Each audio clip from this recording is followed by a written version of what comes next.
Hey there. Welcome to Spiritual Psychology. My name is Renee LaValle McKenna, and I bring my 30 plus years as a recovering addict and ex-crazy person turned therapist and shamanic healer to bring you snackable teachings on spirituality, psychology, and all things personal growth. And today I want to talk about the gifts of failure. And we live in a very achievement-oriented society, and a lot of achievement is based on getting the approval of others. And certainly the way that most American schools are set up, testing quizzes and homework and writing composition papers are all about trying to figure out what your teacher wants and give it to them so that you'll get an A. And although certainly there are alternative schools and systems of education, for the most part, we are not rewarded for creativity or thinking outside the box, which in my opinion is what the world really needs right now, looking toward new and innovative solutions rather than revisiting and regurgitating what we already know. But that is what we teach our children to do, and it's a huge part of our culture. And although there's certainly nothing wrong with pleasing others or doing what's expected of us, it's very easy to get stuck in black and white or even fundamentalist thinking about things being good or bad, desirable or undesirable, and an oversimplification of the idea of success or failure, that it's either or, which can actually breed a lot of fear and anxiety about the future if we don't do things perfectly, if we don't follow the prescribed rules or the kind of cultural path that's been laid for many of us. And if we stray from that path, we may crash and have a catastrophe, when in actuality what happens is we find a different path. This is particularly acute right now. I have a lot of teens and young adults in my life either applying to college or already in college. And I have to say, I've gotten kind of disheartened with the entire educational system. And as my own children have moved through high school and said, what we're learning is stupid, I have to say that I agree with them to a large extent.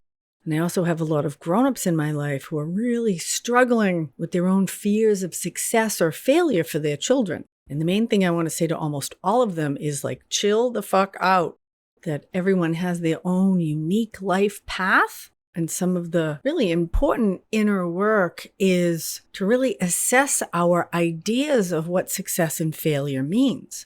And I myself have had a lot of what many would call success, and I've also had a lot of what many would consider failure. Been married, had 2 beautiful kids, was a Girl Scout leader and an art teacher. I've written a book. I have a great career doing something I love. I've also been divorced twice, filed bankruptcy, and had a long struggle with addiction to drugs, alcohol, food, and emotionally unavailable men. I've had severe depression, chronic anxiety. I've also got to travel around the world and have a lot of adventures, with many more to come. And over time, I have either dropped or outgrown this idea of success or failure completely. And from my perspective now, it's all just experience. That we're spiritual beings having a human experience, and that our souls are each having, hopefully, an interesting and fulfilling journey through this human life. And the places where things are difficult or easy, pleasant or painful, these are information, and that we're in a conversation with the life force. And there's what we want from life, and there's what life wants from us. And the things that work out for us lead us in one direction, and the things that don't work out for us lead us in another direction. And that the important thing is that we're in flow and movement that feels healthy, satisfying, and enjoyable for us. And tragically, many people don't consider how they feel about their life as a factor in their success. That success is measured by some resume or the physical components of their life. How much money they have in the bank, what kind of job title they have, if they have a spouse or no spouse. And I've worked with plenty of married people in big jobs with a lot of money who hate their work, are unsatisfied in their relationship, and the money that they have does not buy them happiness. I was talking to a woman yesterday who happens to love her work. She's a middle school teacher. And she was saying, but my husband hates his work, but he's stuck in this job and he has no choice. And I had to say, wait a minute, we always have a choice. Why is he choosing to do something he hates? And she said, well, it's for the money. And so is the money making him happy? No. And so why is he doing something that he hates? And when we can take responsibility for that, it can really open up our options in ways we actually might not want to look at, because we always have options. And if we're unhappy in major areas of our life, we always have the power to bring positive, constructive change to those areas. But it may require us to step off of some prescribed path, or what we believe to be the ideas of success or failure, or what's acceptable or unacceptable, or normal or abnormal. And a lot of times we're unconsciously attached to these norms, to these cultural expectations we don't even know we have, which often kind of equal out to life sucks, then you die. And I'm much more of a fan of the idea of live as if your life depended upon it, because it does. But many of us have been indoctrinated into caring more about what other people might think about us or how we're perceived than what our actual experience is. So we do what we think we're quote unquote supposed to do, rather than what feels authentic and nourishing to our own soul and personality self.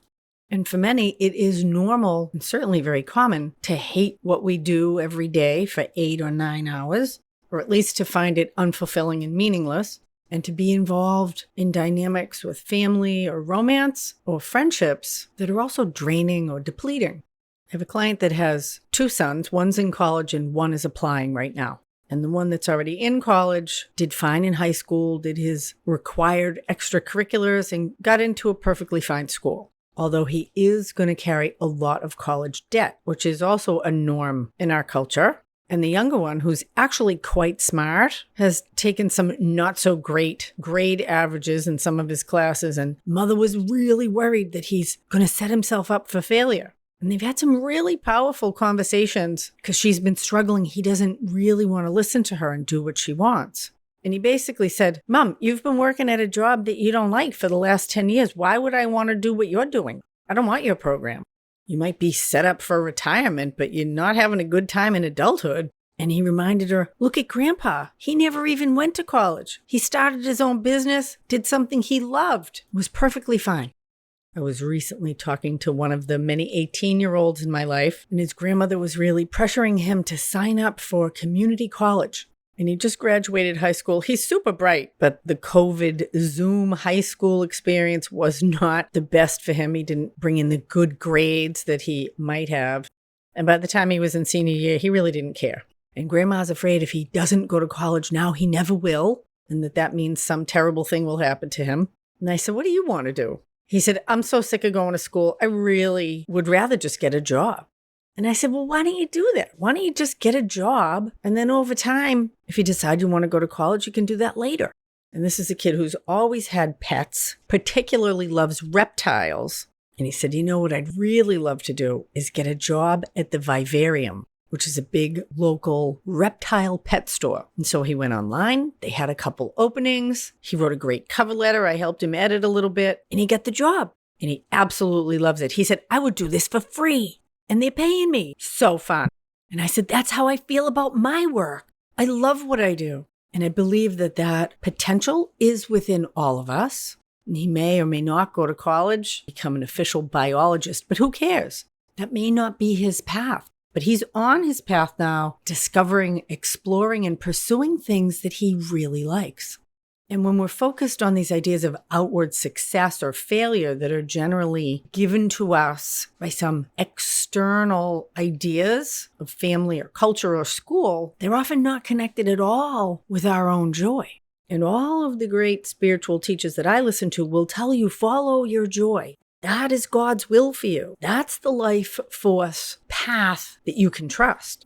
Even though it might be risky, might be unusual, might not be the map that everyone else is following, but happiness and fulfillment are available to all of us. I'm sure of it. Took me a very, very long time to find my quote unquote calling in life. I was in my late 30s, and I'm really starting my full career now in my late 50s. I'm not on the same time track as everyone else. I'm just getting started when a lot of people are retiring. It's fine with me. And one of the great freedoms that come when we begin to look at life as an unfolding adventure rather than a path of success or failure is that all kinds of possibilities open up. and we get to move forward into new creative possibilities that we might not have considered before. Quite a few of the most intelligent, satisfied, and even quote unquote successful people that I have met did not graduate from high school. Now, I know some people who didn't graduate from high school who did not do so well, but it's really unique to each person. And so even that kind of baseline of, well, at least you got to graduate from high school can be a question mark. So when my daughter had this terrible social experience at the fancy high school she was at, and she decided, I'm never going back to that school. And I said, I don't blame you. If anyone treated me like that at a job, I would never return to it. And we sat discussing what the options were to do. And frequently, when things fall apart or end or take a turn that we didn't expect, it actually opens up a whole new realm of possibilities if we're open-minded enough and perhaps brave enough to be able to look at them and not get caught in fear of failure. My bankruptcy was a huge turning point in my life, as were both of my divorces. And at this point now, I don't consider any of that failure. It was all really interesting directive experience that led me into new places I wouldn't have gone if those things didn't happen. I think of my friend Jolene, who had a terrible car accident, hurt her back, ended up needing extensive chiropractic and massage care, ended up leaving the corporate job that she was unhappy at, going to massage school, and ended up starting her own massage and healing spa. Loves her work. Came out of a perceived tragedy. It was out of bankruptcy and divorce that I ended up taking a trip, meeting my second husband, which brought me to San Francisco and introduced me to depth hypnosis and the spiritual psychology work that I now love myself. So we talked about lots of different options. And I said to my daughter, if you want to quit high school and go to beauty school or pursue some other kind of vocation and start working right now, we can always look at getting a GED or college later. But I don't know what the best path is for you. And ultimately, she decided, no, Mom, I want to have a high school experience. And I said, great, you never get to complain to me about high school. And she hasn't, actually, except to say that it's stupid, which I agree with a lot of the time. But we've decided to play by the traditional rules. And wherever life takes her, that will be her experience. Because ultimately, we are here just having an experience. At the end of our life, we don't get to take any of it with us. Not our money, not our body, not our relationship, or our perceived successes or failures. So how is it to make choices based on the felt experience that it will give us, rather than on some future idea of safety or what others will think of us? How would it be to follow your joy rather than someone else's idea of success? And what does success mean to you, or failure? I know for myself, I realized about 7 or 8 years ago that I needed to write a book, because if I got to the end of my life and I didn't, that I would be disappointed in myself. And I had to let go of the idea if the book would be a success or a failure and just write it for the purpose of writing it. And it was an incredibly transformative and expanding experience. And to be perfectly honest, my goal for myself is to have no regrets, or at least as few as possible. That doesn't mean I do everything, because we can't do that. We need to choose wisely, again, the things that are meaningful, joyful, or feel good to us. And we can trust that as the unique map that we each have, our own felt experience, and how to align ourselves with the larger life flow that has a meta-awareness of our soul's desires. And we can start pursuing those at any time. It's never too late. 60 to 80 years old is going to be the most exciting, engaged, and fulfilling phase of my life. I'm sure of it. A lot of time we have come to associate something ending with failure. And there's a lot of ignorance in that, because we live in a realm of impermanence. Everything is constantly changing. Everyone is constantly changing.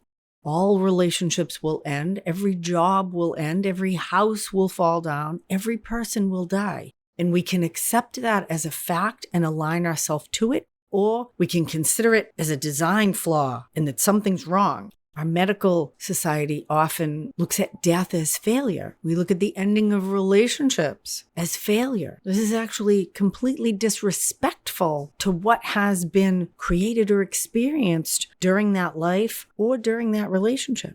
And when we shift our attitude out of this success and failure dynamic and into one of a series of deep experiences that have a beginning, they have a fruition, and then they have an end, then our attitude of appreciation, gratitude, and a wisdom about accepting what each experience has offered or taught us or how it's changed us as we move through the winding, twisting paths of life gives us a lot more leeway and a lot more grace and even gracefulness in our attitudes toward ourselves and our opinions about others.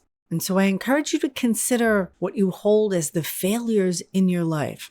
How have they molded you, changed you? How have they redirected you? And when we hold them as direction, can we see the deeper wisdom, the divine life flow moving through our life? Perhaps giving us what we really need rather than what we think we want. Many things in my life I wished for, and then I look in hindsight, I'm so glad those didn't work out. And to think deeply about what success actually means to you. Is it about the acquisition of money or property, power or prestige? Or is success actually about living fully and deeply and engaged in fulfilling experience or series of experiences that continue to unfold in hopefully interesting, exciting, fun, and enjoyable ways? So be careful how we project our ideas of success or failure onto others and ourselves, and live as if your life depended on it. Thank you so much for listening. If you like this podcast, I'd appreciate 5 stars on Spotify or a good review on iTunes. This podcast is now available on YouTube, along with other interesting video content of healing sessions and workshops I've done. Deep gratitude to my supporters on Patreon and through this podcast. Blessings on your path until we meet again. This is Renee LaValle McKenna for Spiritual Psychology.